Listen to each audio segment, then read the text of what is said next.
Tangazo rasmi la kanisa jipya la kiutume ndani ya ulimwengu mzima. Wandugu wapenzi, kaka na dada, tunawatangazia kwa urasmi ujio wa mtume wetu mkubwa ndani ya mji wa Kalemi mwisho wa mwezi huu tunao, yaani mwezi wa 6.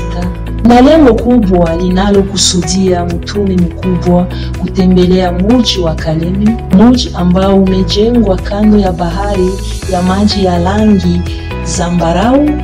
Ujio huo umeweka msingi wake juu ya mambo matatu: umoja, utakaso na sherehe. Mji wa Kalemi mgoli kama chicha la nyuki kando ya maji matulivu ya bahari kubwa Tanganyika na milima ndogondogo inayolisha jimbo kubwa la Tanganyika.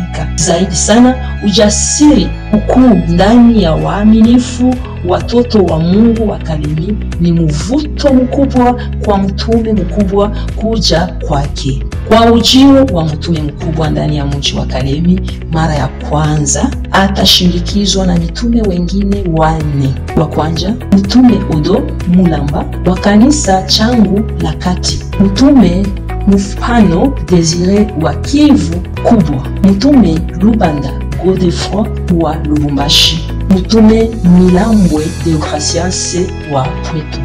Na baada ya ibada takatifu itakayosherekewa tarehe 29 mwezi wa 6 mwaka 2025 ndani ya chumba kubwa ya masomo ya msingi ya Lubuye, kumetayarishwa mambo mengine baada, yani kumetayarishwa vipindi mbalimbali vya changamoto kubwa vitakavyotangulia baada ya ibada takatifu, kama vile kwanza, mkusanyiko wa uhimizaji pamoja na watumishi wote wa Mungu, mkusanyiko kati ya mtume mkubwa na vijana. Kwa mwisho, changamoto la jioni ambalo ni kubwa za nyimbo za utukufu wa Mungu wetu wa mbingu. Ndugu wapenzi, tumealikwa kubaki sote magoti chini na mikono ndani ya maombi, tukimulilia Mungu ili mipangilio yote iweze kupitikana katika salama